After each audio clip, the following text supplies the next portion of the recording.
pastor was about to pronounce Elizabeth Taylor and her 8th husband, man and wife. The ceremony was interrupted with this announcement. A parachutist has landed, but it's being taken care of. Well, that's the way things went at the wedding of the decade, and Garrett Glazer reports. Elizabeth Taylor may have exchanged wedding vows with Larry Fortensky yesterday, but it's unlikely that any of the guests heard what was said. In one of the most concentrated aerial attacks in celebrity wedding history, 14 helicopters and a specially rigged ultralight aircraft circled and circled directly over the ceremony. It took place in a specially constructed gazebo on the lawn of Michael Jackson's 2,700-acre ranch. Guests included former First Lady Nancy Reagan, Gregory Peck, Roddy McDowell, and fashion designer Valentino. They were at least able to watch. Outside the heavily secured compound, the press corps on the ground took pictures of the aerial circus, took pictures of each other, and were generally frustrated at not being able to cover the story. Some of the family didn't just want caviar, they wanted chicken, so we brought 2 free buckets of chicken for off the everybody property. to enjoy. Let's go. You're blocking the driveway. Let's go. Come on. Let's go. So limited was access to the ranch that reporters thought they had a coup when security guards stopped this truck from entering. Its driver claimed he had buckets of chicken for the Fortensky family. While the choppers circled overhead, the restless media pack milled around outside the estate and basically pointed its cameras at anything that moved. But not far away from here, one brave soul thought he had a better idea. I don't have my chin straps on. 34-year-old Scott Harris wanted a better picture, so his plan was to arrive at the wedding by parachute. On his head, a helmet, fitted with a tiny video camera and a transmitter that could send his pictures to a nearby receiver dish. This is not an unsafe parachute jump. There's a large open area there to land. The weather is perfect. There's a little bit of wind. It's beautiful. And so, not long after Liz and Larry presented themselves to their guests in Michael Jackson's very big backyard, there was Scott Harris, high in the sky, dropping down on the nuptials wearing his helmet cam. And what were his plans when he came down? I'm not sure. I'm taking some flowers to the bride. Maybe they'll have I'm hoping that they have a sense of humor and they just, want me to leave. Scott Harris almost got his wish. He did hit a bullseye landing right behind the guests while the ceremony was in progress. But he was jumped by a dozen security guards who didn't have much of a sense of humor. When Elizabeth and Larry exchanged their final vows, a flock of doves was sent skyward. Despite the chicken man, the choppers, and the helmet cam, the marriage was now history. In Los Olivos, California, Garrett Glazer, Entertainment Tonight. Wonder if they consider doing it indoors. The newlyweds will spend the next few days at Michael Jackson's ranch. Beyond that, their honeymoon plans are secret. Well, Liz Taylor's wedding is not the first time reporters have run rampant and cameramen gone kamikaze, nor is it likely to be the last. Hollywood, as today's Inside Story shows, has a long and storied tradition of extravagant weddings. The gown of Wayne Gretzky's bride, $40,000. Caviar at Hugh Hefner's nuptials, $10,000. Delta Burke and Gerald McRaney's wedding, over $250,000. Love and marriage, love and marriage. Putting on the glitz is a Hollywood tradition, and it's most evident when stars march down the aisle.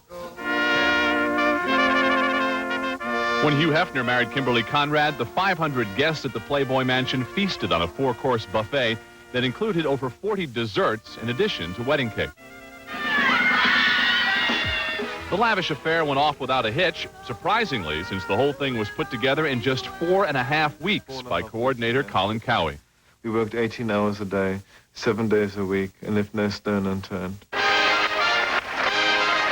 When Delta Burke and Gerald McRaney married in 1989, the wedding reportedly cost over $250,000. But that didn't stop the couple from doing the whole thing all over again 3 months ago. I like getting married. I didn't think I would ever marry. So since I found him and we did get married, I'm just going to marry him a lot. Like the Taylor-Fortensky union, celebrity weddings are big news and often create a media frenzy.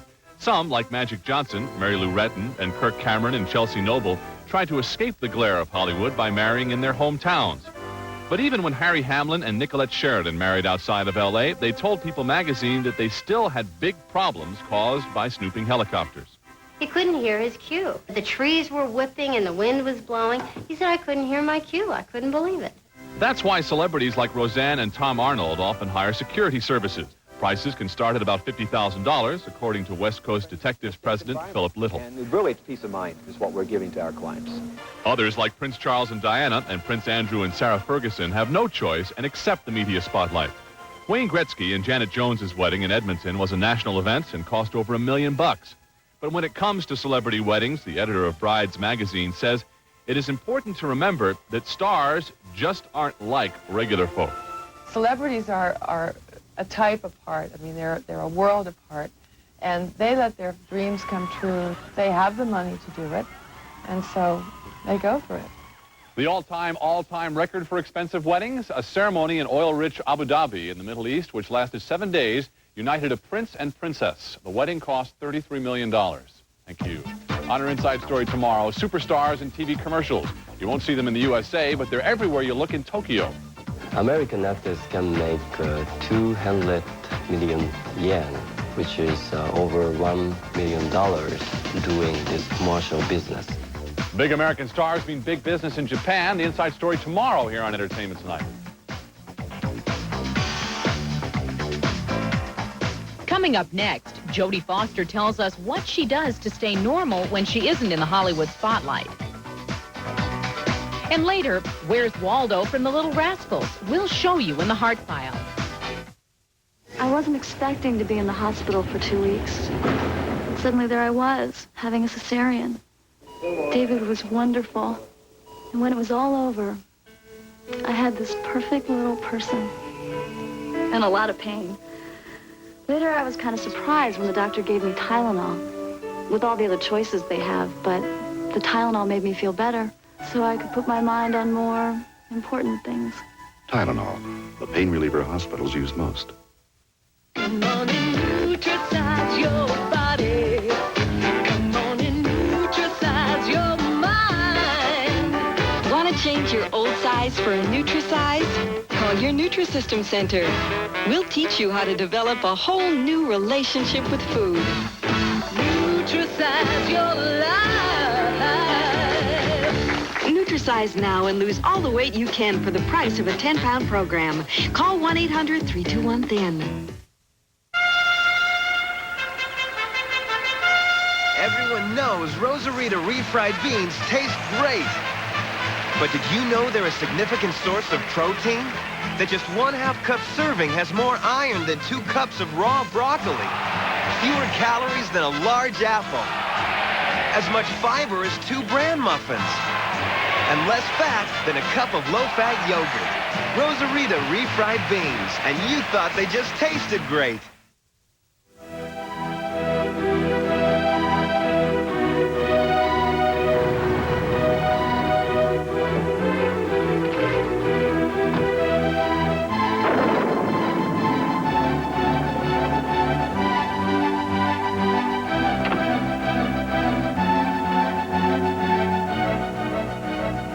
Capture the moment with Twining's tea.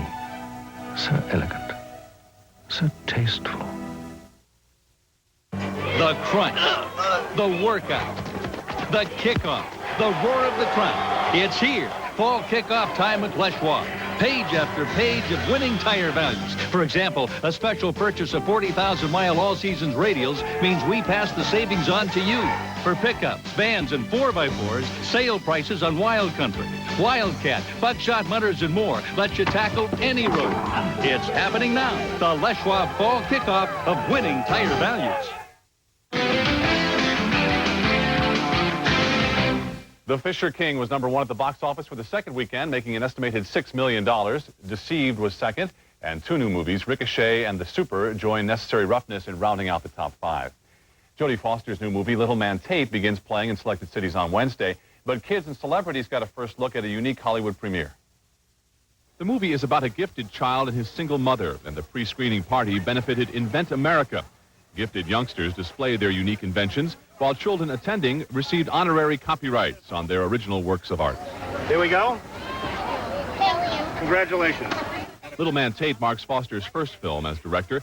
Adam Han-Bird plays the title role. I thought it was great, you know. Yeah, I think she'll be a good director. Anthony Hopkins also had high expectations for the director. Because she's such a good actress. And I think it doesn't necessarily follow on that, but she's a very very smart actress, and she's a very smart woman.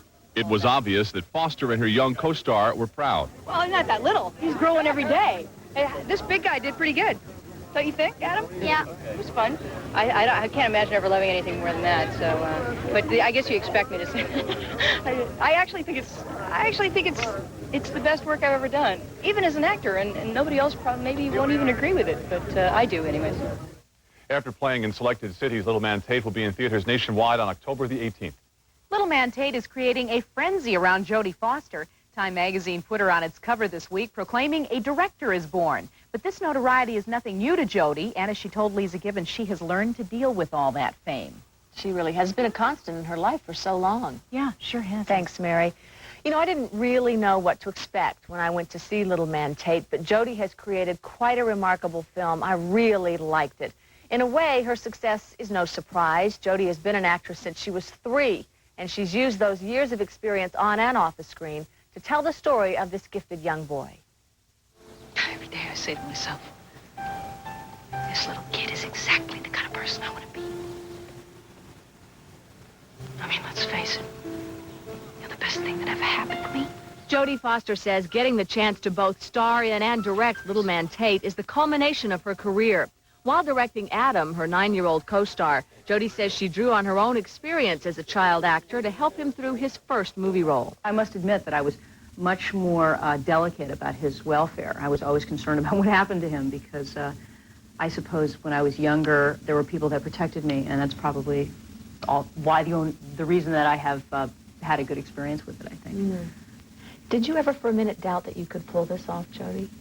Oh, yeah. Yeah, but most of the, it never really occurred to me consciously that someday I would be at the helm of this movie. And, of course, if it failed, everybody would be there throwing tomatoes at me, and not the editor and not the production designer and everybody else. For some reason, I think I just blacked that out. Go get your bag. In the film, she reluctantly sends Adam off to college, where he feels isolated and misunderstood. Jodie, who holds a degree from Yale, says she knows what that's like. I feel like a 7.5-year-old egghead. Well, kind of. Yeah, there was a feeling that for all of the exceptional life that I've led, of which I don't complain about at all because it's wonderful, it has set me apart in some ways. You have so much respect within the industry, and yet you fiercely guarded your privacy. Are those the things that you value most about what you have done to this point?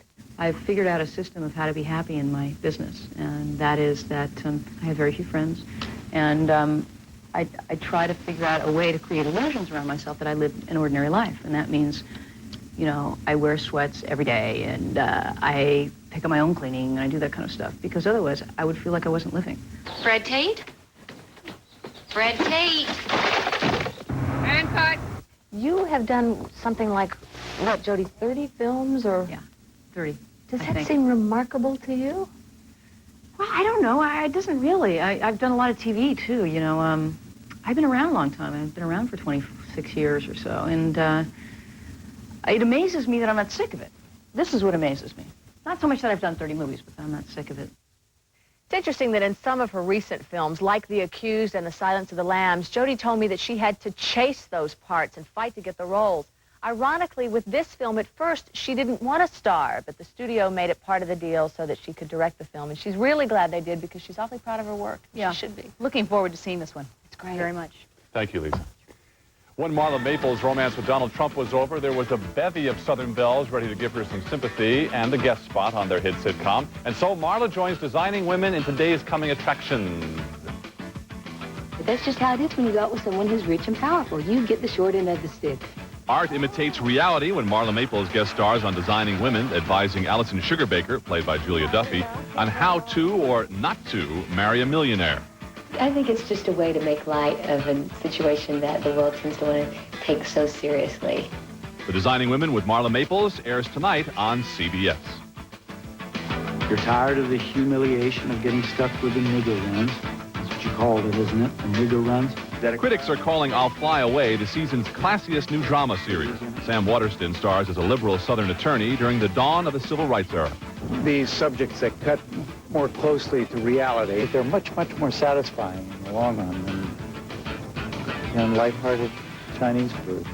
I'll Fly Away begins with a 2-hour premiere tonight on NBC.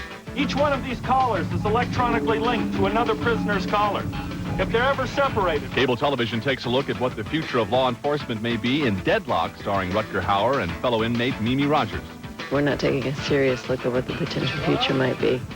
It's looked at more kind of with a touch of black humor. Deadlock airs tomorrow on HBO.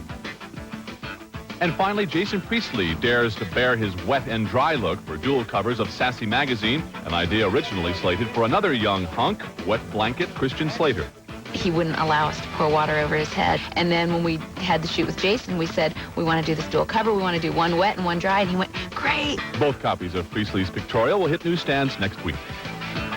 Cats, America's #1 family musical, is back by popular demand. Cats, back with the magic, the music, the mystery, and the memory. Cats, ready to lift you out of your seat and right through the roof. So let the memory live again. Cats. Got your tickets? Great shows October 22nd through the 27th at Portland Civic Auditorium. Tickets are on sale now. Don't miss Cats. At Jenny Craig, lose all the weight you want means all the weight you want. All the time it takes, and all the help you need. All for one low program fee. That includes a weight loss evaluation, personal counseling, lifestyle classes, and an exercise program. All the weight you want, all the time it takes. Any questions? Lose all the weight you want for just a $79 program fee. Dial direct 1-800-92-JENNY.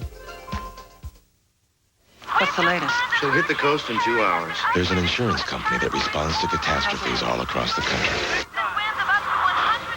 Get a printout of what Holmes Their goal, provided there. to bring help to their customers as quickly as possible. Like, how many people do we have on site? 10. 4 more on the way. The company, Safeco. And they often finish appraising damages before other companies even get to town.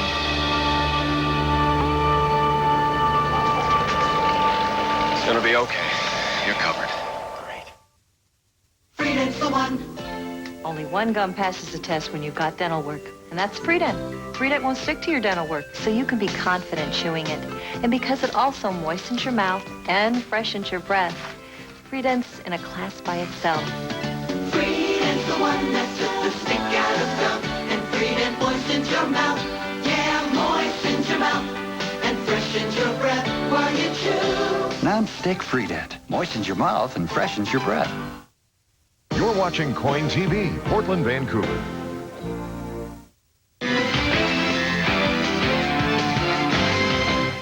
Tonight, the Heart File opens on D. Kenneth Smith. As a child, his parents pushed him into show business. But even though Kenneth loved making movies, a higher power led him down the path far from Hollywood. Fresh lemonade, made in the shade. Fresh lemonade, Waldo. Waldo was our gang's resident intellectual, a bespectacled bookworm out to woo Darla away from her other rascally suitors. Here, Darla, you try it. But for the past 39 years, the actor who played Waldo, D. Kenneth Smith, has been trying to win over a larger audience as pastor of a Seventh-day Adventist congregation. You're on stage in a sense, but I don't think of as a performer. I'm more as a spokesman, for the Lord. And I want to appeal to you to consecrate yourselves to God. Smith gave up acting at the age of 15 to devote himself to God, but he says performing was never his passion to begin with. It was more my folks' idea, but I went along with it. The money was good, and I enjoyed it, but that was really their idea and their dream. So Kenneth followed his own dream, serving as a missionary overseas before settling in Southern California with his wife, Jean. But he says his showbiz background comes in handy at the pulpit. Our gang is a plus, like with young people. Gives me some kind of an entryway into them. And though he doesn't miss his days in the limelight, Smith says he's proud to pass his TV legacy on to the children of today. Our grandchildren come and they just watch it over and over again. It's funny, and it's not mean, violent kind of things that you have so much of today. Just good, clean kid pranks. Smith says he never kept in touch with any of his Our Gang co-stars. In fact, a reunion a few years ago was the first time he had seen them in more than 40 years. And that's an update from the Heart File.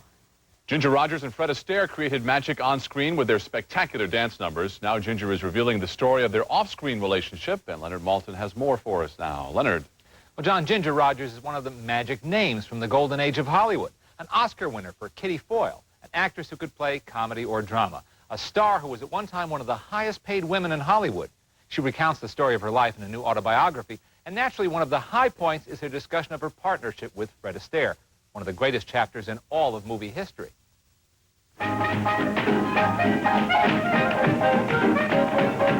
Fred and Ginger were perfection personified. But I always wondered, what was it like when the moment came to film those dances after weeks and weeks of rehearsal? It was like somebody taking the stopper out of the bottle. Pop. And away we went. What emotion do you feel when you watch these glorious dance numbers today? I feel joy, because it was a joy for us to dance, for me to dance with Fred. And I think maybe he enjoyed dancing with me a little bit. In her new book, Ginger puts to rest the persistent rumors that she and Fred didn't get along off camera. In fact, she reveals that they actually had started dating when they were both working on Broadway, and had they stayed there, might have become lovers in real life. Yes, we probably, which is kind of unusual. People wouldn't believe that unless I wrote it. And I wrote it because it was true. When you see what goes on now with tabloids, I wonder what it was like for you back then with the fan magazines of the 30s and 40s. Could you maintain any privacy? Oh, not one iota. What was the toughest part of that? I think the toughest part of that was finding the right husband, which I was not very fortunate in so doing. She had 5 unsuccessful marriages, but she did succeed in finding a hideaway in Oregon, where she purchased a ranch 50 years ago. And if she never found the perfect husband, she certainly found the perfect partner.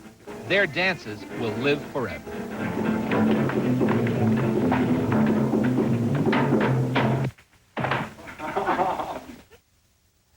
Wonderful, wonderful stuff. I think it is immortal. I think it will outlive all of us, in fact. Ginger's new book, Ginger, My Story, is out in bookstores right now. And that film I showed the clips from is Roberta, which for some reason is the least known of the Astaire and Rogers musicals. It's out on Laserdisc and cassette from MGM UA and really worth seeing.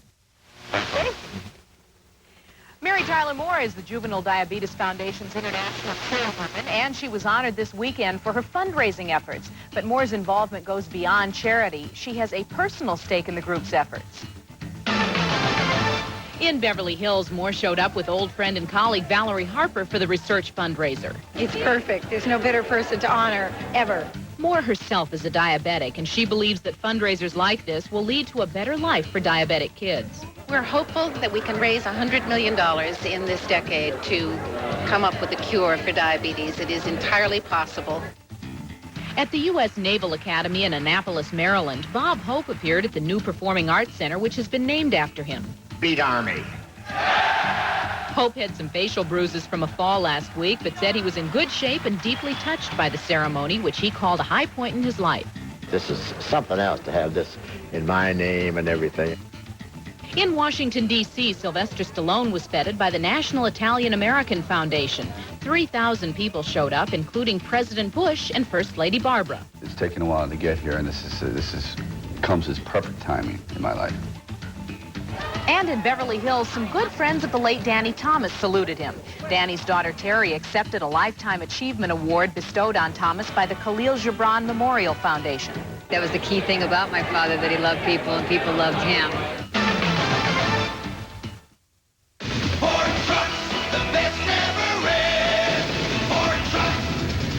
This year, we're introducing more new ideas than any other truck company. A newly designed Ford full-size pickup. All new full-size vans. And don't forget our phenomenal new success story, Explorer. Now, the word truck has been redefined. Who redefined it? Ford. More people are driving the best-built, best-selling American trucks than ever before.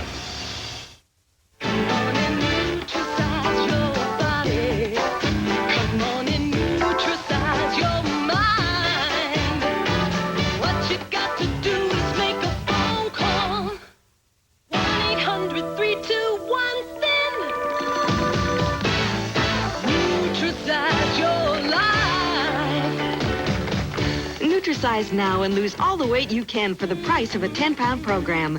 Call 1-800-321-THIN. Now, the grand opening of the most exciting furniture store in America.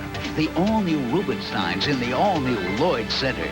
All Rubenstein stores join in this event. Whatever style is your style, it's on sale at serious savings with no down payment, no monthly payments, and no interest until March 1992. And register to win $10,000 in furniture prizes. See a brand new Rubenstein's today for the furniture you want in your home tomorrow. Don't wait to get your new glasses. Don't wait to get a great new look. At Binions, you can use your Sears charge now and make no payments for 90 days. 90 days to wear the look you want.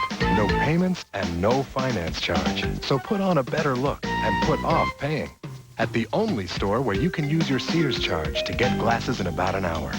Binions. Buy one, get one free. Or save $25 on one pair with Binions coupons. Everyone knows Rosarita refried beans taste great. But did you know they're a significant source of protein?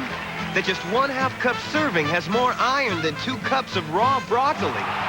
Fewer calories than a large apple. As much fiber as 2 bran muffins. And less fat than a cup of low-fat yogurt. Rosarita refried beans. And you thought they just tasted great. Air travel furnished and a promotional fee paid by Delta Airlines. Delta has ranked first in passenger satisfaction among major U.S. airlines for 17 straight years. At Delta, we love to fly, and it shows.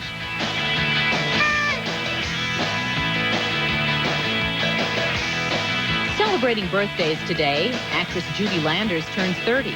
Singer John Mellencamp is 40. Singer Al Martino turns 64 today. And actress June Allison is 74. Some of America's biggest movie stars are a smash hit on Japanese TV, starring in commercials you will not see here in the U.S., except tomorrow here on ET. Big expose. We're going to ring down the curtain on this Monday with Ginger Rogers and Fred Astaire dancing into the night. Here they are, courtesy of MGM UA Home Video, in one of their big numbers from the 30s musical, Roberta. Take care, everybody. We'll see you tomorrow. Bye-bye.